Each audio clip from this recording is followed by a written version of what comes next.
आरक्षण मिळालं नाही म्हणजे राजकीय त्यात डावपेच असतात म्हणून होत नाही, पण जरांगे पाटील साहेबांनी फक्त समाजासाठी लढाई केल्यामुळे हे यश मिळाले. कारण त्यांनी कुठल्याही राजकीय पक्षामध्ये घेतला नाही आणि फक्त समाजासाठी लढायचं हा एक प्रामाणिक हेतू असल्यामुळे मला वाटतं शिवाजी महाराजांनंतर असा लढाई या पहिल्यांदाच झाला आहे की कुठं विकला नाही, फुटला नाही, तहात हे झालं नाही, म्हणून हे यश मिळालेलं आहे समाजाला. आणि समाजाने एवढं प्रेम दिलं त्यांना, मला वाटते ह्याच्यामध्ये आत्ताच्या पिढीमध्ये त्यांच्या इतकं प्रेम कुठल्याच नेत्यालासुद्धा मिळवता आलं नाही. हे प्रेम जरांगे पाटील साहेबांनी मिळवले. ते फक्त समाजाचं प्रेम त्यांच्यावर आणि त्यांचं प्रेम समाजावर, हे समाजाला एक इतिहास घालून दिला की निस्वार्थी कार्य करणाऱ्याला समाज नेहमी डोक्यावर घेत असतो.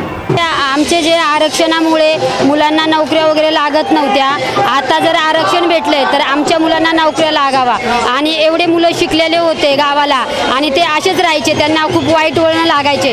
आता ह्या आरक्षणामुळे काहीतरी कुठेतरी सुधारणा होईल हे आम्हाला असं वाटतंय.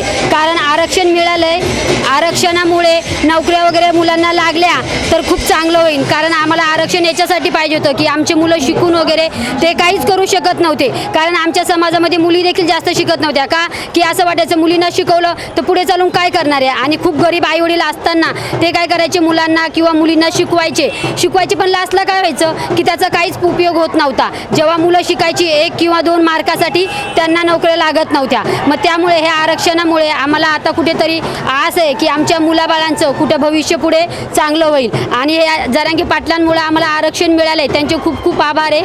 आणि सरकारने जे आम्हाला वचन दिलं आहे की आता हे आम्ही मागण्या तुमच्या पूर्ण करू, त्यांनी एवढं करावं बस.